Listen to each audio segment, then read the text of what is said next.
years ago, the body of little Noah Thomas was found in a septic tank near his home after a multi-day search. And now we have learned an appeals court has overturned one of Ashley White's convictions. The mother, WSLS 10's Allison Wickline, has more on the changes in the case and that have shocked Southwest Virginia. Allison? Well, John, from a 4-day search in 2015 to a mother's conviction in 2016, the Noah Thomas case in Pulaski County has made headlines for years. The latest, a conviction overturned by the Virginia Court of Appeals. Let's take a look at the court's reasoning.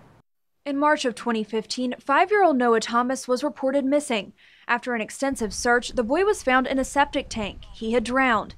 After a heated trial, Noah's mother, Ashley White, was convicted of 2 counts of child abuse and neglect, and the more serious charge of child abuse and neglect leading to injury. In July of 2016, White was sentenced to 15 years in prison, with all but 23 months of that sentence suspended.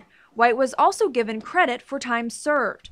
On appeal, White's attorney, Kelsey Bulger, argued against the conviction for the more serious charge.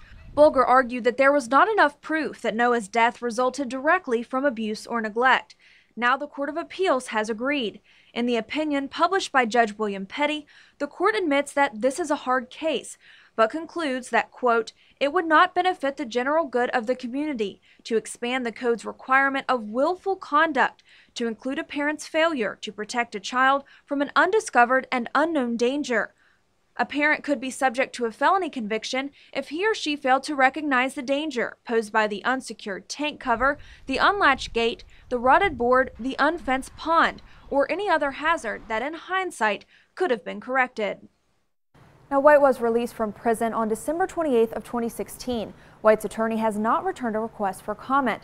We also reached out to the Pulaski County Commonwealth's attorney. The office says it does not have a comment at this time. In studio, Allison Wickline, WSLS 10.